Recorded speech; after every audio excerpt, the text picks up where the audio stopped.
আসসালামু আলাইকুম বন্ধুরা, আমি মোহাম্মদ সোহাগ চলে আসছি আলামিন পিজন লফটে নতুন একটা প্রতিবেদন নিয়ে। সো বন্ধুরা দেখতে পারতেছেন আমার এই গ্রিজেলের বাচ্চা ফুটছে, মাশাআল্লাহ কালার 100% নরমাদির মতো আসছে। এক পিস বাচ্চাই ফুটছে, আমি ট্যাগ ফরাইলাম। আর একটা বাচ্চা ফুটে বাইরেতে পারে না, মারা গেছে। সো বন্ধুরা দেখতে পারতেছেন টপ কোয়ালিটি আফসান রেসার গ্রিজেল, খুবই সুন্দর কোয়ালিটিফুল। সো বন্ধুরা কোনো ভাই যদি নিতে চান এই পেয়ারটা নিতে পারেন, দেখার মতো কোয়ালিটি, দামাদামি থাকবে আলোচনা সাপেক্ষে। সো বন্ধুরা আমার পেজে সবাই ফলো দিবেন, ইউটিউব চ্যানেলে সবাই সাবস্ক্রাইব করবেন নতুন নতুন ভিডিও পেতে। সো বন্ধুরা পেয়ারটা সেল করুন, যদি কোনো ভাই লাগে অবশ্যই নিতে পারেন। নরমাদি টপ কোয়ালিটি, দেখার মতো মাশাআল্লাহ।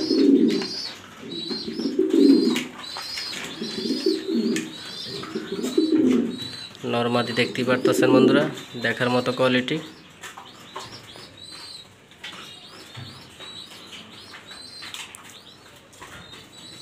সো বন্ধুরা আমি মোহাম্মদ সোহাগ, লোকেশন ঢাকা মিরপুর 2, আলামিন পিজন লফট। যে কোনো ভাইয়ের লাগলে এই পেয়ারটা কালেকশন করতে পারেন, দামাদামি থাকবে আলোচনার সাপেক্ষে।